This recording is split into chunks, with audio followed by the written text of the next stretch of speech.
On ne pouvait pas aller trop les chercher parce qu'on savait que c'est ce qu'ils attendaient. On avait accepté de ne pas avoir la possession. Pas par peur, hein, pas par crainte.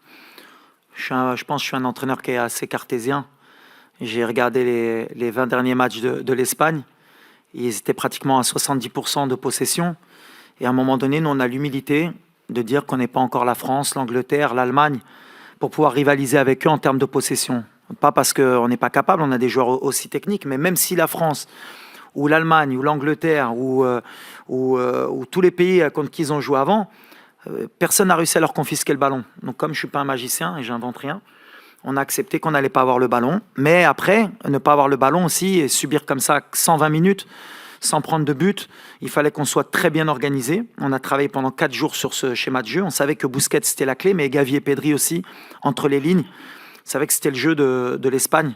Nous attirer pour trouver entre les lignes, pour qu'ils se retournent derrière et créer des décalages et ils ont cette qualité.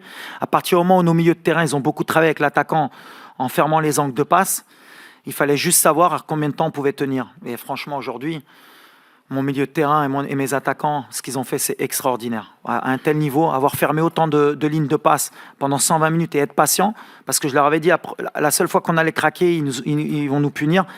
Et après, il fallait un peu de réussite aussi, on en a eu. Et après, on savait que si on coupait les lignes de passe, on avait des situations. On en a eu 2, 3, voire 4 où on pouvait les punir, les Espagnols. On n'a pas été efficace non plus. Les coups de pied arrêtés, c'était aussi une donnée importante pour nous. Et puis après, à partir du moment où le plan de jeu il a été respecté et qu'on est arrivé au penalty, après c'est la loterie. Mais on sait que quand tu as un tel gardien dans les buts, tu sais que tu as plus de chances, si tu vas au penalty, de te qualifier, même si c'était un risque.